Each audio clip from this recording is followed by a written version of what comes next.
that we are getting into so many different interdisciplinary systems change integration points that no one needs to have all the expertise to learn and understand all the comprehensive kinds of approaches that individual thinkers and speakers are taking on, because we can be in right community to get to a bright future. Our next speaker, the fireside chat with Jenny, and also it will be conducted by Jesse, is in honor of a really important solarpunk aligned community that has been a systems change inspiration for me and for many folks both in the Bay Area and far beyond. The Denizen community that Jenny has been stewarding in wonderful ways is something that has been dialogic in the ways that it's approached the complexities and ambiguities and challenges of systems change. And that has been such an inspiration, because there's been a dialogic containment of multiple points of view in conversations that they have been in coalescence of and in convenings that they have been in extraordinary manifestation of. And so in that spirit, I just think that there is such wonderful dimensions to learn for any solar punks and systems changers from the incredible work that Jenny is going to be sharing. And I could not imagine a better fireside chat superpower than Jesse Elliotification. Let's light some shit on fire. Let's go, Jenny, let's scoot over like 5 feet this way. We're just gonna just go crazy. How about you sit there? And then you can be better seen sitting down for folks. And then some people come over here, make the circle change into this direction. See how we're curving it around here a little bit? You know what we're talking about. Thank you. Oh my gosh, Patrick. Is this on? Angel. Turn this on. Here's our new... Hello? Okay. Now it all makes sense. This is for recording. Okay. Great. I love this new configuration. Thank you for the cozy, warm, proverbial fire. How many of you know, we're going to make this very casual. This is part of why we want to do this. So you can interrupt at any moment if you think I'm asking a dumb question, if you think Jenny is giving an answer that's so brilliant that you just have to spout out your own theory. Just go crazy. We're both pretty flexible, conversational people.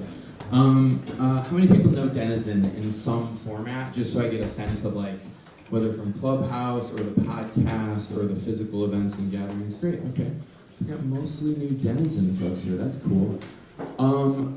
I think Denizen is awesome. I'm a huge fan, you know that already. Everybody here knows that. I was introduced to Denizen maybe a year, maybe 6 months into the pandemic by none other than Bobby Fishkin, the Oracle of Ocean Beach. One more round of applause for the Oracle of Ocean Beach, please. And he said, you'd really like these people. They're working on lots of different intersectional and multidisciplinary issues, etc. I was just pulling up, I was like, the range of topics that you cover, and I'm going to let you tell the story from your perspective too, but I'm just giving you a little my reflection. I was just looking at the last 5 episodes of the Denizen podcast. If you have a podcatcher on you, get it out right now. Subscribe to Denizen, Denizen. By the way, one of the things that I first loved about Denizen was the word itself, the branding is beautiful. Denizen means a citizen of place, right? Rather than a citizen of a nation state or whatever. It's so it's a very grounded, place-based kind of thing. You can elaborate on that if you like. Do you have something else to say about Denizen itself, or how you got to that word? Sure. Actually, our original name was Dent, which was go after something really big with humility. And then I got that startup milestone where the people that actually have the trademark for the word tell you that you can't use the word. And so a whole community of us embarked on what was a 9-month process to come up with the word that we liked better than Dent. And we finally landed on Denizen. And the reason that I like this, there's actually a lot of layers to it, but I think at its heart, it is a provocation around a way of being.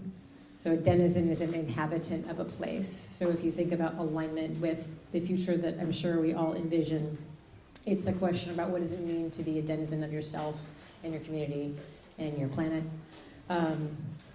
it also has Zen in it, so it has a spiritual piece, and then it's like also very kind of welcoming, so it has this den, kind of homey. There's a lot of different layers of it, but that's the kind of gist of what, how we landed on that name. Yeah, brilliant. And there is no I in Denizen. There is. That was just a bad joke. That was the only part you didn't talk about. You talked about the den, you talked about the Zen.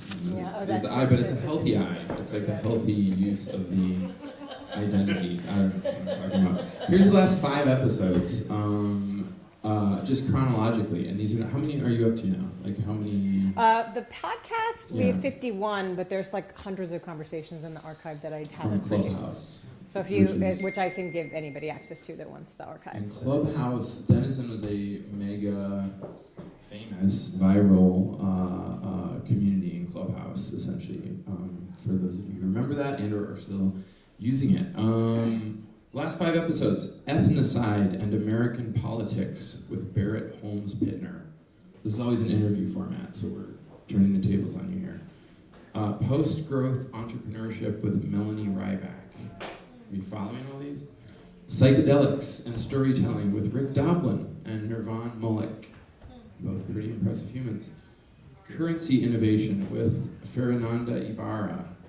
That was a cool one, currency innovation. Citizens Assemblies, which I'm sure most of you know about. Citizens Assemblies with Claudia Schwalitz. And I could just keep reading the names for like literally the rest of our time here, and that would actually be a pretty interesting fireside chat for me, at least.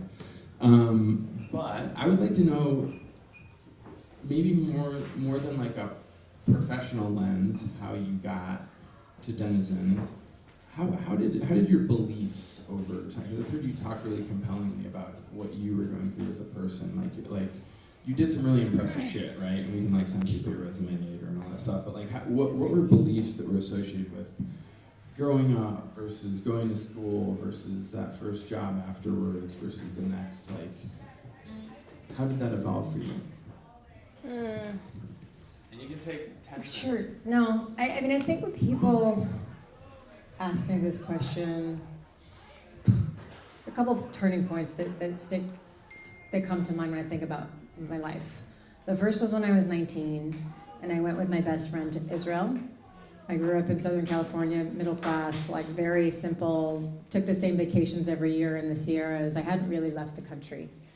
And I was at Berkeley at the time studying engineering, and we went to Israel, and then we went to Egypt. And it was the first time I had ever been in a low-income country, and it was like this culture shock.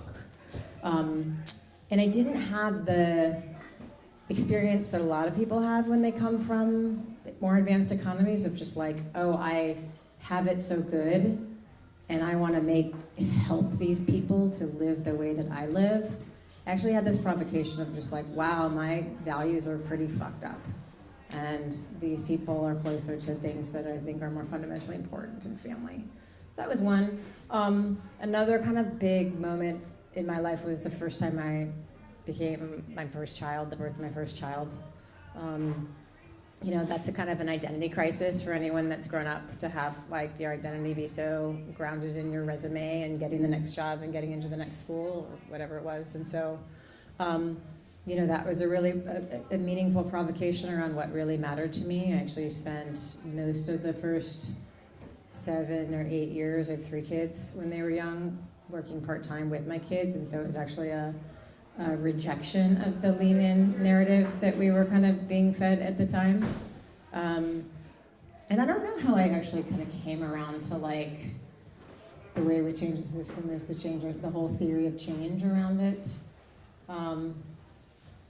I just think over the arc of my career after grad school, I studied economics and international development. I started to like reject that story of international growth or economic growth as kind of a path to human progress. I was in the tech industry before that, so I sort of saw the issues with techno-utopianism.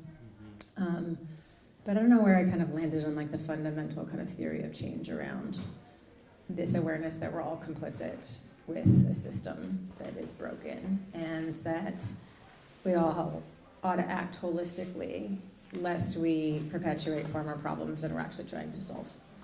And so that's a kind of like a bottoms-up kind of theory of change around systems change that drives the work with Denizen. So it is intended to be a provocation around like what does that work look like holistically. It's not enough to start a social enterprise. How is it structured? How is it funded? What is the culture that you create? Yeah, I guess I'll stop there. That's great. And so then, to add a little more color to that, what were the three, let's say, arbitrarily roles that you had? Because you were deep in the system, in many different systems, and successful. And how did you, before Denizen came along, what were the places you were actually working in? Like, what were those values Sure. of them versus how you were starting to think that? Sure. So I was at Google. I started Google right after their IPO when there were 2,500 people at the company.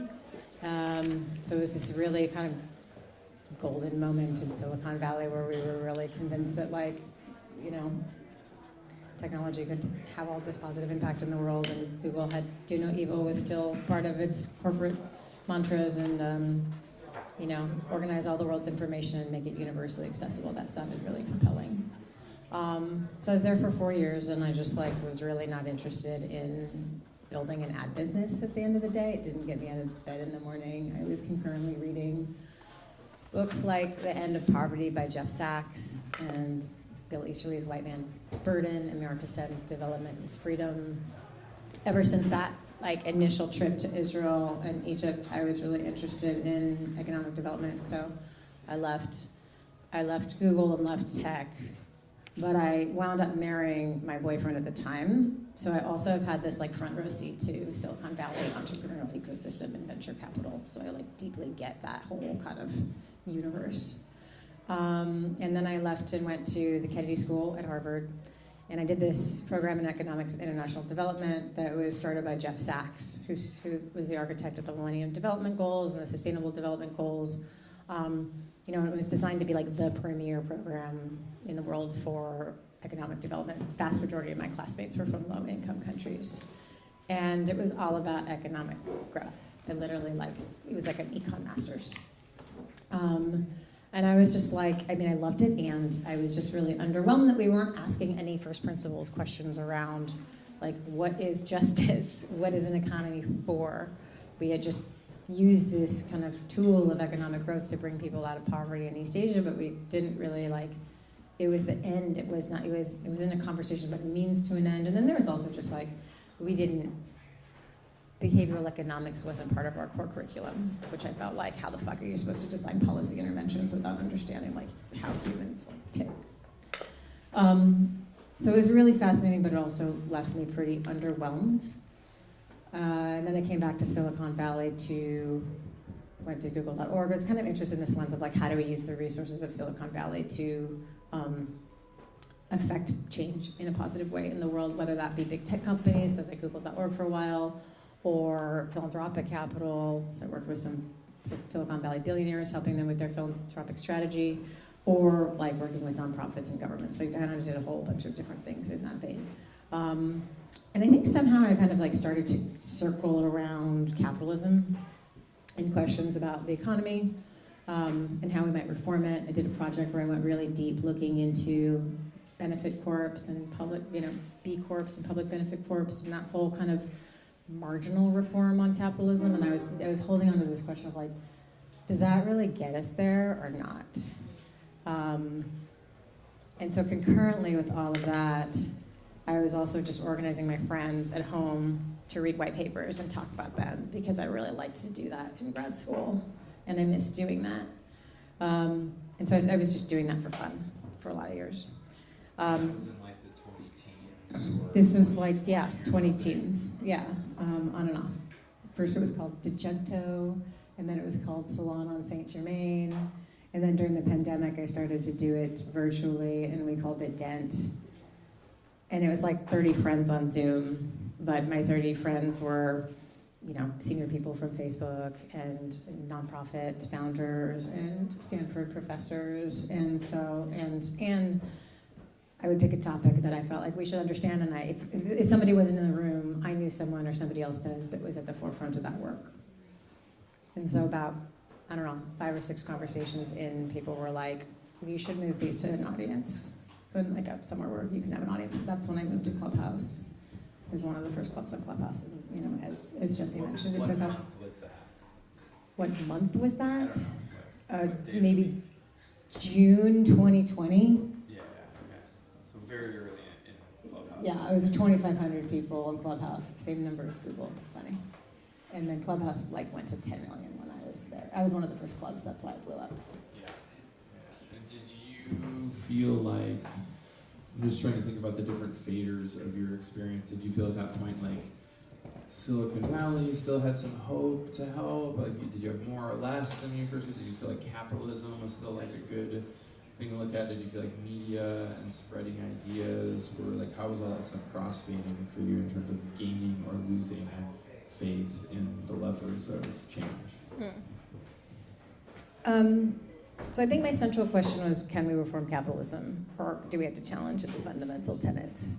And it didn't take me long to realize that, like, the answer was capitalism is fundamentally fucked, and like, what might an alternative market economy look like? And so there's always kind of a center of gravity of the conversation around economic reform, because of my background in economics, but that naturally bled into a broader conversation around governance and politics, policy, cultural change, consciousness, how technology like affects our institutions, or how we might use new technologies to experiment with innovation of our institutions. And so it kind of very like organically coalesced into this conversation that was about systemic change with these 6 pillars, which were economics, politics, culture, consciousness, justice, and technology. So those sort of representative random last 5-6 topics kind of came from that curation.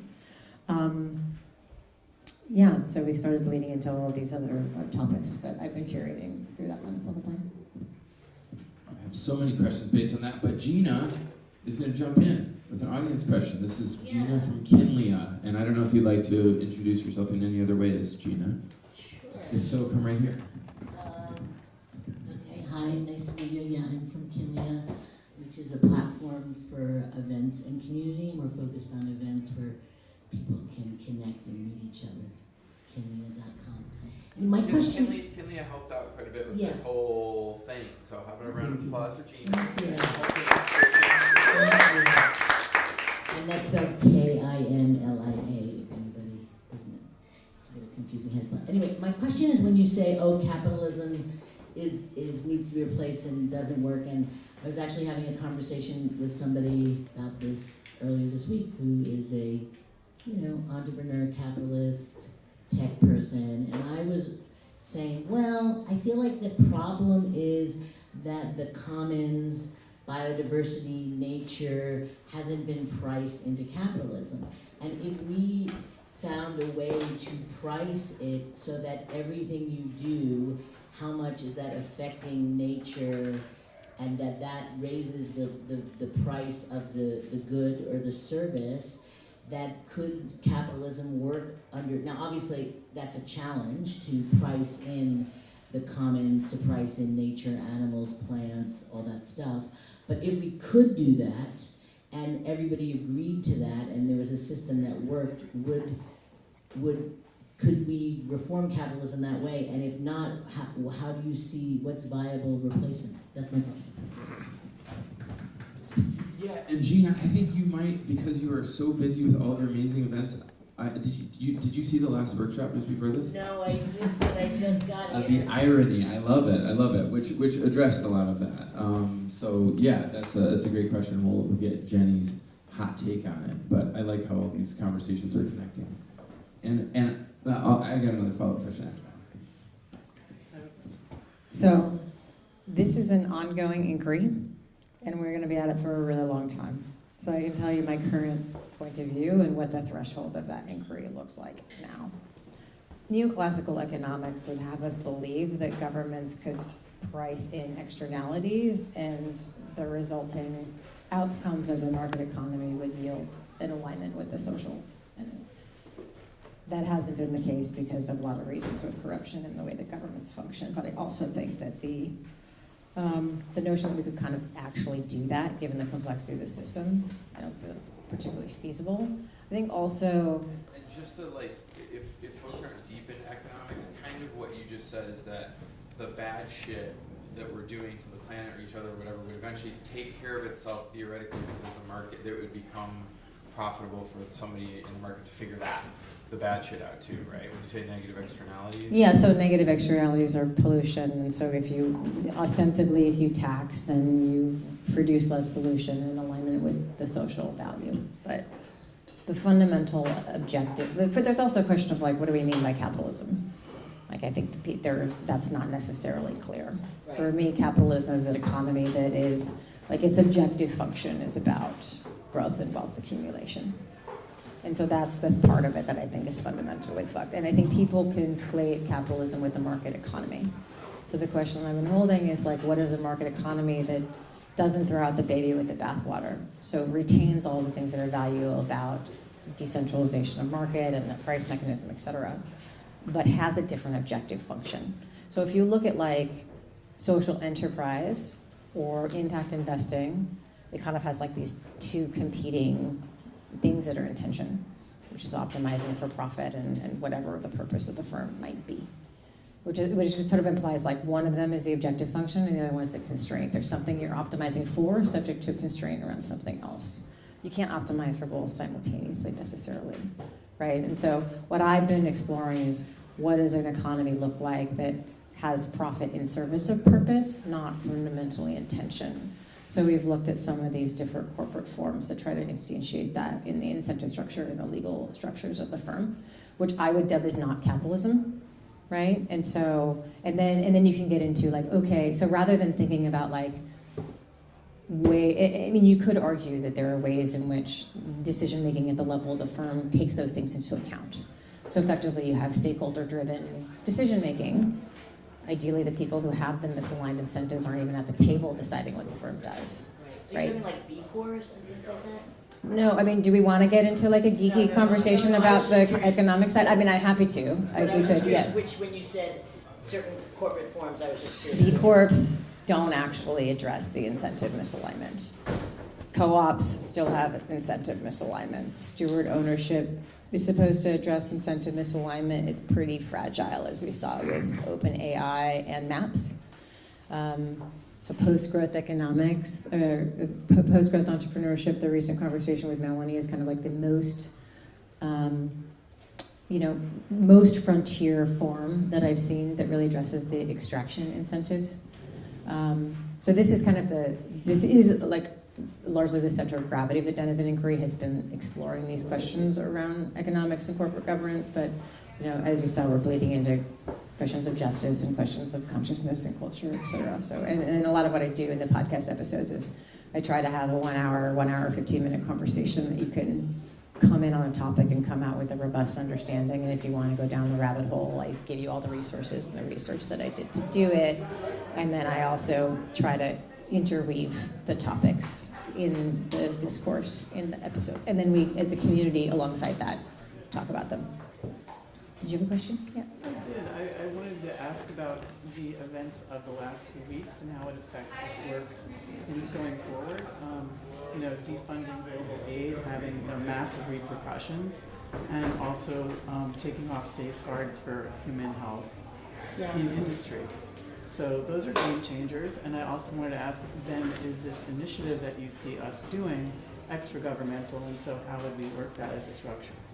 Yeah, I don't necessarily see it extra-governmental. I see it as both and. So it's a holistic perspective in terms of what are all the ways that we're complicit with the system where we could change ourselves. So it's things like, where do you send your kid to school? Do you send them to a school that indoctrinates them that they're, that has a stressed out childhood where they're all about getting into the next school and indoctrinates them into their value is their resume, right? And how do you show up in your intimate personal relationships? Have you internalized like an overly individualistic adversarial paradigm, right? So that's like at the bottoms up level, I'm kind of provoking around this kind of holistic conversation about the ways in which we unwittingly perpetuate the system that's problematic. In tandem with that, the conversation, because my background is in strategy and is in policy, it is intended to be a robust conversation that kind of gets into like more of these kind of 30,000-foot strategic interventions and what those might look like, right? So we could have a conversation that tries to get into, well, what policy measures might be interesting now? Or how might we think of an opportunity because there's an exogenous shock that's COVID, for example, which gave us a natural experiment in cash. So what does that tell us about BBI? But broadly speaking, my conversations are sort of less about current events and more about long-term vision around what does a system actually look like that yields these outcomes that we care about for humanity. Not like widening inequality with wealth taxes, but actually like, you know, yeah. So I was a journalist and also sent to Eastern Europe to help people understand democratic principles of the media and factual, and you know, fact finding, and I see that happening right now. So I'm concerned about us being able to have a truthful conversation without it being skewed, and having others take advantage of us as individuals and having the ability to have an individual impact. So how would you recognize one another to organize around creating a much more beautiful future?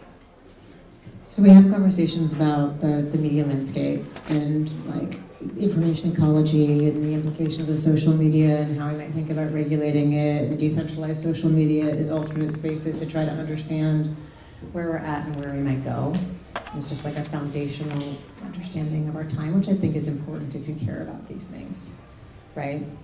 But it's a global community of, at this point, tens of thousands of people, and we're all kind of trying to make sense of it together while also simultaneously like holding us as humans and realizing that like the last 2 weeks were fucking hard, right? And maybe we just need to stop like geeking out and just like talk about how we feel, right? So we're just kind of feeling our way through.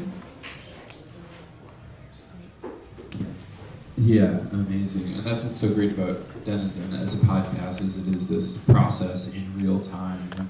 It's looking at current events-ish, but more at the underlying structures. And so it doesn't, I don't think it provides all of the immediate answers, but is at the cutting edge of, okay, what are people talking about now that's also ancient wisdom? Well, the current event might provoke the more fundamental Yeah. question, right? Like when Twitter labeled Trump's tweets and we all started talking about content moderation on social media, we did a deep dive where I actually read the report that was prepared for Congress on regulating social media, right? And so that's where the way that I use current events is more in that way. But I think it's important to kind of also add that there's the media piece and then there's a community. So the conversations on Clubhouse became a magnet for all of these amazing humans, which then became a community of people who were like, it was like a co-learning community out of the gate. So are we trying to influence public policy, organize extracurricularly, I'll just put it? Both, right? There are policymakers in psychedelics and in AI who have thought about putting corporate governance incentives in legislation based on listening to the podcast, for example. And so tell us, when are the next few like IRL Denizen events? I've been to several at the Portal, which have been awesome. Is that your primary partner in community right now? What's coming up? And just to add to that, right, like at what point do, not you, but everyone else who's listening to you, right, stop listening and start taking more actions which are more important? Like action speaks louder than words. We have heard that, right? So Yeah, when does that inflection point come? Yeah, it's a community of practice and we're all taking action, right? Again, my thesis is like, I think actually a lot of times there's a kind of desire to take action and not doing it rightly, not doing it strategically, and not doing it with right relationships. So a lot of what I try to emphasize is, I envision a society that centers care and relationality instead of transaction. And so in my community, I emphasize building really authentic relationships before we just go and talk about doing shit. And also talking about doing shit strategically. But also, the community is kind of brought together through this shared belief of like commitment to system change in both our professional and personal lives. So we're all taking action all the time. Like we all took a nonviolent communication course together. That was a way in which we took action, right? So I'm also curating deeper learning opportunities in addition to the podcast. But I think it's important to stay in a practice of continuing to have this conversation because people get myopic. I mean, think about how we organize our time. We're working like 40 hours and then we're fucking spent and then we zone out on social media or we watch Netflix and like we're not having these conversations, right? And so, or we have these conversations but we have them in our silos. There's like the whole next economy people having their conversation, and there's a whole racial justice people having those conversations. But who's telling the next economy people that they give a shit about system change? They have to address like white supremacy culture in their organizations, right? Or else they're perpetuating all these, so that's the kind of like awakening that I'm trying to foster. And so action may not be this like bold collective action, but it's this subtle, pervasive, hopefully viral like way of being. That makes a lot of sense. But I also, a lot of what we do is support each other's work, right? And the conversations help us have more coherence in each other's work. But I'm also like, okay, well, if we want to have more like actual direct action, then we can say like, okay, we as a community did together. My question is like, how do I change the culture so that the community feels empowered to do that? Because I'm a fucking mom of 3, producing content and doing a lot of work and IRL events, and like, I can't do it all. Right. That's where my question was coming from as well, right? Till what point do we stop listening and talking, and when do we like really get some work done, right? So yeah, I mean that's I hear you. I hear the pain, right? And that's the question that I was trying. Well, what the question is, what's the work, right? Yeah. So for me, like for example, when I stopped working for 6 months, when both my parents died, that was actually doing the work, because that was saying like, I believe in a society where people can stop working when they have a major life event. I'm going to embody that, right? Like when I took nonviolent communication and I learned that like I was speaking in an adversarial way of like, and actually creating conflict instead of connection everywhere in my life, like that's me doing the work, And then I tell everybody else about it, and hopefully that'll inspire other people to do it too. Right? And so I think there's also a misperception of like the work necessarily looks like this thing. But fuck, if like, yeah, I want this to be a movement and I want there to be a collective action, and like, how do we provide scaffolding to like, enable that too?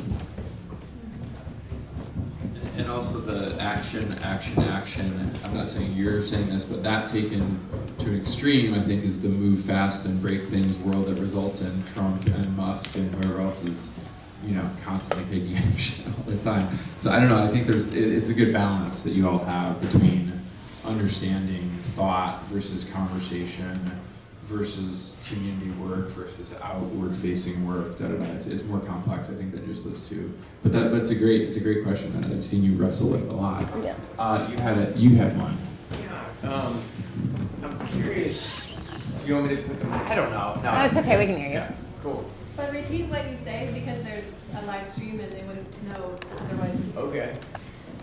I'll try and keep it short and flat. The question is, given the scale of suffering and injustice in the world today, is there a part of you that wishes for a Soviet scale economic collapse?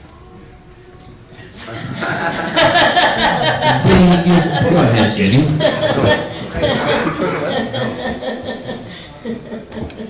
I don't know if I have an answer to that question. Turn off all the mics. No, I think I would like to see a more gradual transition that doesn't create more suffering than is necessary. I think one of the questions that I hold is like, what is right relationship with all of the suffering that happens in the world, right? Like we can't solve all of the world's problems, but like which ones should we focus on? Like I ask as a community, what's right relationship with what's happening in Gaza right now? What's right relationship with what's happening in the US? What's right relationship with what happened in LA? Right, because you'll get overwhelmed if you feel like you need to intervene everywhere. There's a question and I'll have an answer. But it is clear that like I am complicit with a system, when I buy things on Amazon and when I use Meta. Like that is clear there are things that I am doing that I could do differently. That's why Denizen's group chats are on Signal. They're not on WhatsApp. Signal's a 501c3. Which the latest iPhones are now reading Signal screens unless you turn off anyway. It's iPhone. Turn off what? In the AI tracking on the iOS 18, you have to turn off allowances anyway. Yeah, but I don't have the answers. I don't have all the answers. It's an inquiry. Humility is one of our core values. I'm just trying to figure it out. Like, you come to the table and you give me your perspective and you help us figure it out a little bit, you know, and that's the dialectic, the conversation. It's the heterogeneity of the community. It's a co-learning community. It's not, you know, and I think that like that humility is so important, because like, what the fuck, systemic change? How the fuck are you going to do anything about that, right? I would love to, you know, in the same with that idea of it being the community answering, as the Venezuelan in the room, I would say I do not recommend a Soviet-style economic collapse at all. That's not the way out. Posing my own question, I love that you have created this space, super interested, and I'll start, I'm hearing about it for the first time today. Something I would love to know, has there, in this exploration of the root causes, has there been a discussion about the role of religion? And I'm choosing religion, not spirituality, because a lot in the space that we are, I think that the general position is that religion just breeds dogmatism and division, and spirituality is something much more individual. But I personally do see a role for institutionalized sharing, creation of community, and discussion about values and the larger questions.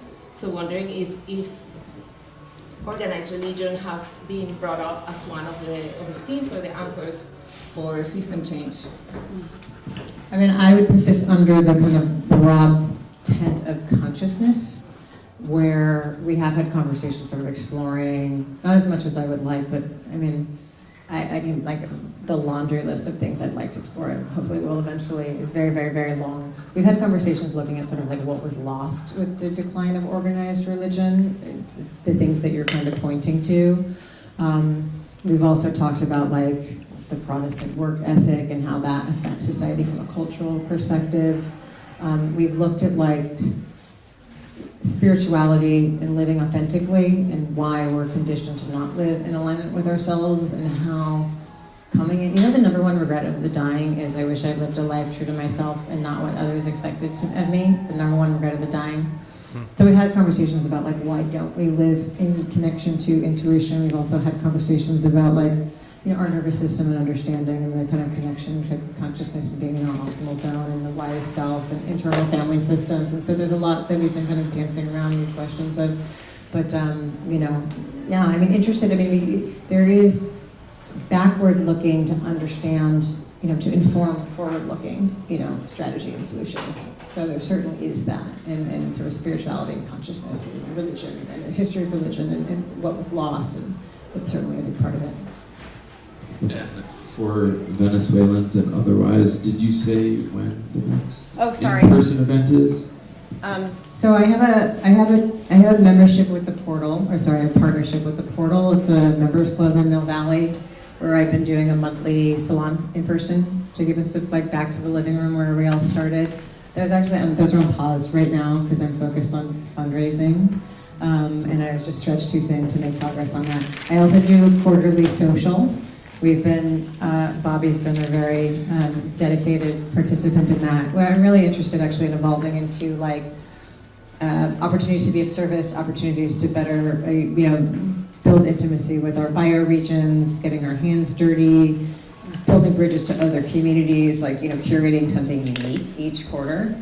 And then I have done an annual retreat 4 years in a row. And so that's the kind of big moment where we're really connecting as humans and building community. So Jesse was at the last one, Bobby's been to quite a few of them. Andres, you still haven't come. But your kids can run around with my kids. Our kids have been friends. So just like her, What's that? I said I have 3 kids as well. So I know. Our kids are his oldest son and my middle son have been best friends for like 6 years. So we've been talking about it, but I haven't like roped you in quite yet. Maybe this conversation will be the one where you get you. But so many amazing people. I mean, so I just added this woman, Jasmine Rashid. She wrote this book called The Financial Activist Playbook. I'm going to interview her on the podcast soon. She's amazing. I just met Paul Rice. He was the person who founded Fairtrade USA, started the Fair Trade certification. He's just joined a local community. I'm just amazed at the people that I meet. And then like, I met this amazing Swiss filmmaker that found the podcast, and she's doing a TV series about it. Iris, who heiress who inherits her family's company, and she's like, I can't just sell it and give the money away. I have to transform the company. So she has this pilot episode. What's that? That's my story. So she has, okay. Inherited a 120-year-old magic company. Well, that's amazing. So we're gonna do. Wow. So we're gonna do a community brainstorm with Katya, this woman who in Italy who found us, to help her brainstorm the storyline. I could follow them. Yeah. Wow. So join us. That would be amazing. I love Yeah. that there's a 220-year-old magic company.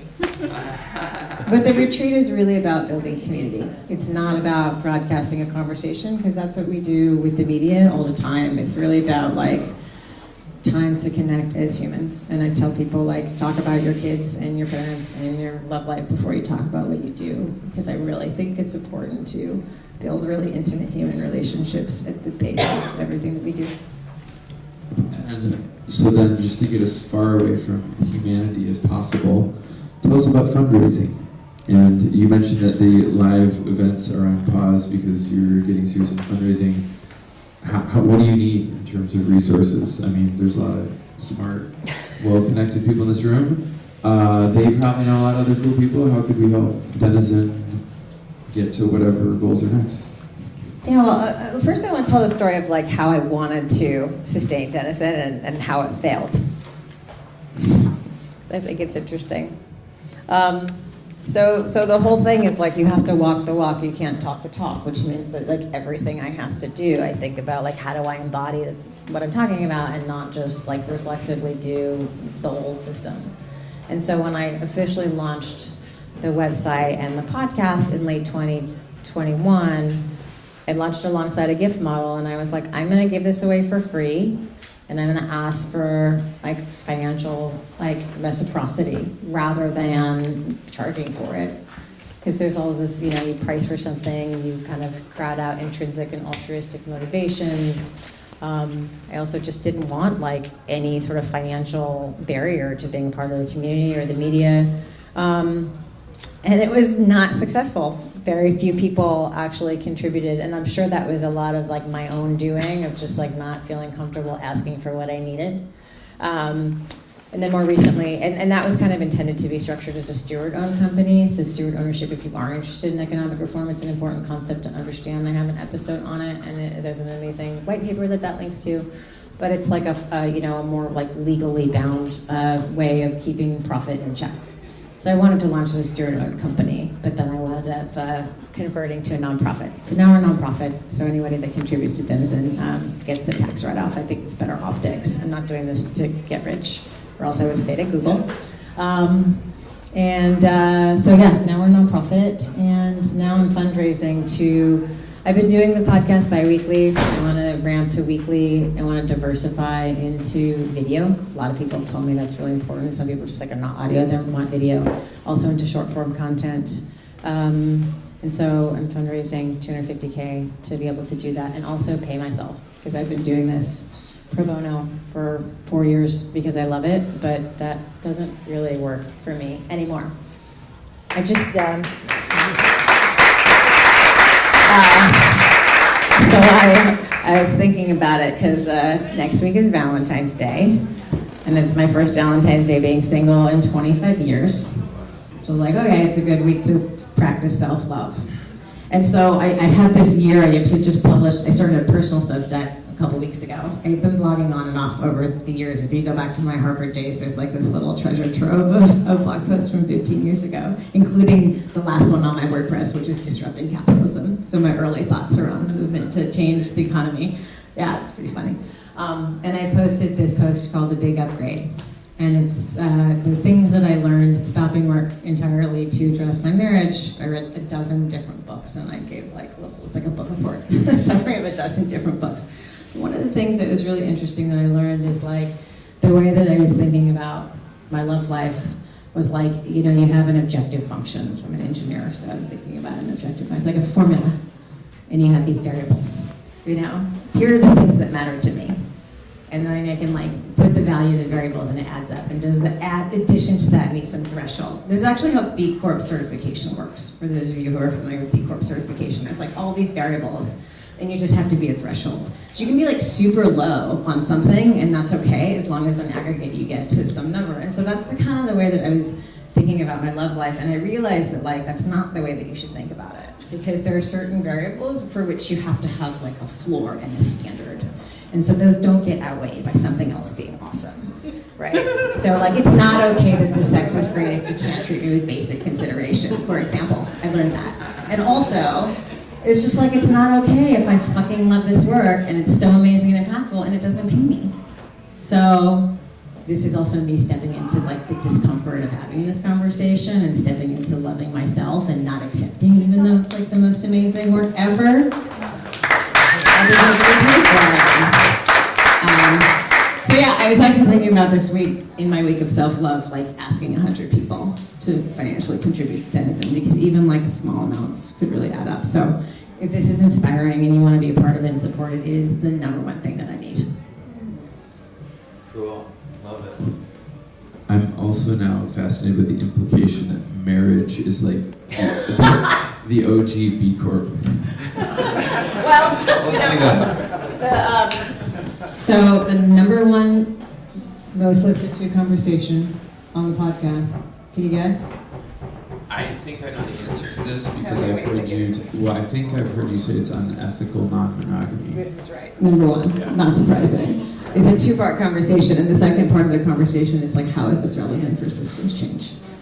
Yeah. So there's a lot of this like relational upgrade, the individual work, the relational upgrades, and how that's relevant. And actually, not the next episode, but the one after that will be with Diana Chapman on conscious leadership. For those of you who might be familiar with conscious leadership, I'm super excited to put that one out because it really builds on all of these individual work conversations we've had about living authentically, trauma in the nervous system, nonviolent communication. There's another one called Transforming Relational Conflict, which comes with handouts, which I'm particularly excited about. I love that episode. That made a big difference for me personally. Oh, you want to speak to it? No, not really. Okay. This is about you. But it's, Well, it's a great one. Transforming Relational Conflict, and it's with handouts from the therapist that I work with. And so then it's like this conscious leadership conversation takes it up to the organizational level and says like, what does it look like when all this internal work, like, you know, you can see how it just like shows up in the higher layers of society from doing that individual work. So that conversation is coming up soon. But yeah, it's like amazing how much our intimate relationships can like be the place to reveal our growth. So I'll maybe just ask one more question, and then if anybody else has one or two more, I think are we good on time? Okay. Tying some of that stuff together, you talked about bad incentives, we talked about misaligned structures, we talked about how the personal and the interpersonal and interrelational relates to those higher structures. What do you think is behind, what is the like, on the consciousness and culture level, not because of bad incentives, which is sort of like downstream, what's like the fundamental human thing? Like what's wrong with us? Like is it fear? Is it scarcity? Is it just like, and I mean that in the most like, you can take that in whatever direction you want. Like what on an individual level do we see collectively then manifesting in, I don't know, some of the leaders we have or whatever? Well, so I think culture is incentives, and I think that's really important. Like, what is the normative environment that we exist in, and what does that incline us to do? What do we value? Like, I value conspicuous consumption and status, like that's culture. Like I think about, you know, the laws and the governance structures in our companies as like the hardware, right? But the culture is the software, and it's all the incentive structure. For example, if you look at MAPS, for those of you that are familiar with the psychedelic space, MAPS was a super interesting example where structurally they still had governance incentives intact, but culturally they brought in all of these pharma execs, and like that was what accelerated the decline of the integrity of that company. So culture is hugely important, and there's so many ways in which we don't realize. And I think we also tend to conflate culture with human nature, because it's like all we've known throughout some arc of human history. And so I think there are all these ways in which we are indoctrinated, right? And fear is certainly a very significant one. We're having conversations about like supremacy culture and the fear versus love and how those things get abundance versus scarcity. Those are really important components of it. Yeah. But this stuff is like so insidious within us. Yeah. But then there's also the questions of consciousness, and people have these psychedelic experiences, or they have these awakenings, or these experiences in meditation and you see the world differently. There's also just intergenerational trauma, which fucks us all up. Like I have a really interesting episode on trauma in the nervous system, where like you're traumatized and you don't realize that you're like walking around in a dysregulated version of yourself that you think is yourself because you've always been that way, right? And then you're more reactive and you can't see things with the compassionate and curious lens that we all ultimately would have going out in the world. So there's a lot of trauma work that's hugely important. You know, as well as like the humility to like constantly peel back the layers of the onion and change yourself, unlearn. Damn. You have good hearing. You just popped right up. Anybody have any final thoughts or questions for Jenny Stefanotti? Denizen? Yes, you were like, yeah, sorry. Thank you, that was amazing and really inspirational. I'm curious to get your insight on what do you think are some of the biggest challenges that we need to face when moving in rapid change in the workforce and how we navigate the sense of working for a purpose and working for a paycheck. And that change that we're seeing and how we view careers and how it fits into that. So I think partially like, once you see it, you can't unsee it. Like I can't go back to Google. I can't go back to like a corporate job. I might be able to convince myself that I can like be in a high leveraged enough corporate responsibility role that like I think it's the right emotional change where I can have the most impact immediately, right? So I think like once you kind of wake up, there's a whole set of things that just like are no longer on the table for you. But I also think there's just like a whole, you know, there's a rejection of the story of success or what your worth is about. And when you find, when you do purposeful work, I mean, it's like literally there's a reason why they call it soul-sucking work, because it's soul-sucking, right? So I think finding that work is purposeful. I think it's believing that you can see things at the intersection, but I think it's really hard because we're still in this default economy. Like if I wish that we just had universal basic income, because if our basic needs are met, then I think people, maybe we can unleash like all of this human ingenuity and effort and energy into like solving all the issues. And that's kind of why I think in the context of this system and why my kind of the boundaries are where they are, because I feel like that's the base incentive structure. And if you can address that, like the other problems get solved. I don't talk about climate change, I talk about broken governance structures and economic incentives. But I think it's a tough thing to navigate, you know. I'm certainly, as you can see, struggling to navigate it myself, where I'm like, I'm just gonna keep doing so. It's also like, you know, being a mom of 3 and taking a step back in my career. It's also like doing something entrepreneurial was a way for me to not need to ask permission to do things that were impactful, because I had a lot of people like not return my emails when I was putting my hat into the ring for jobs that they would be fucking lucky to have me for, you know? And so I think, yeah, I think it's important just also have like people who are cheering for you. And that's like what gets me really excited about what I do. That's why I'm here, because Bobby, I want to support Bobby. I'm solo with her. I have 3 kids and my husband's out of town and I'm here. You know? And this is why, again, like centering human relationships and showing up. Speaking of cheering for people, let's all give a standing ovation for Jenny Stefanotti.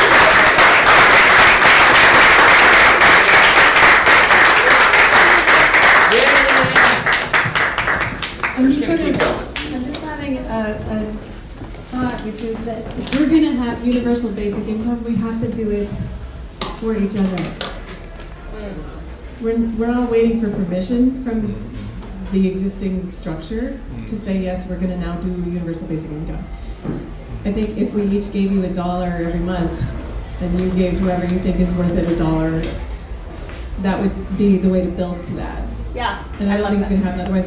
And therefore, I would ask, what's the minimum on your, how do people donate to you, and what's the minimum? Because I just was trying to donate to somebody, it was $5 minimum. And I'm like, you know what? Okay, but if it were 1, that would be even better.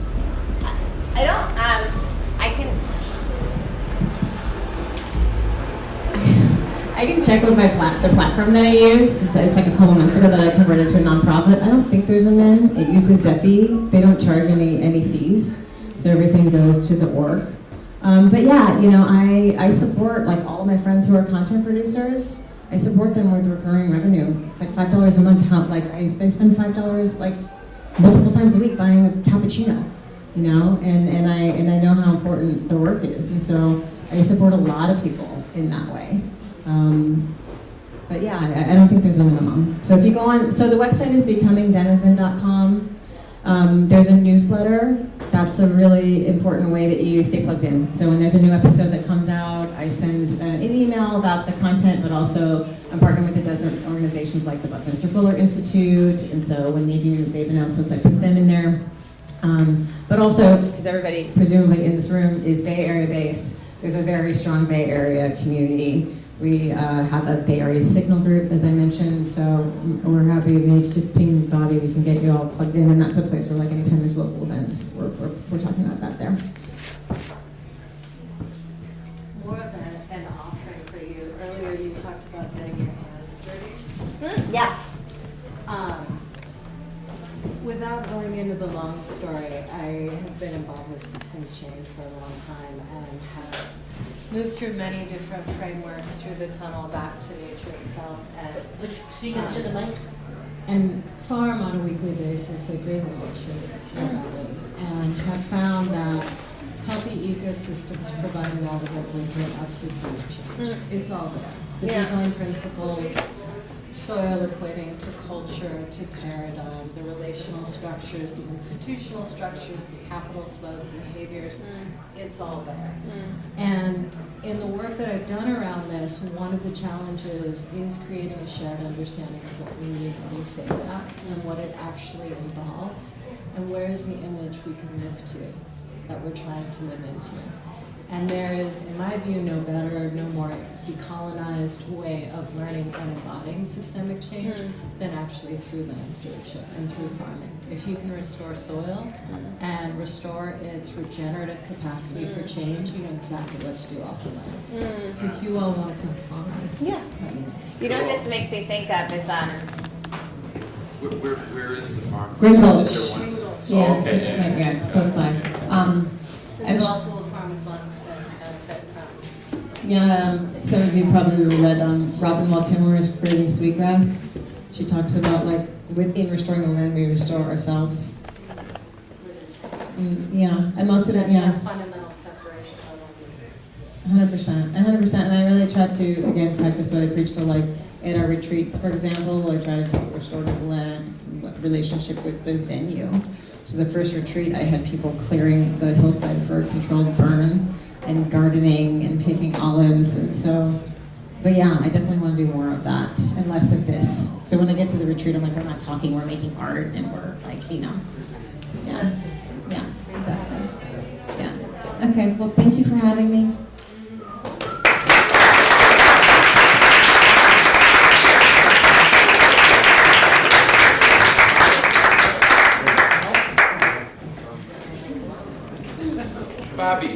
Bobby, what's happening? Bobby, what's happening next and how soon? Well,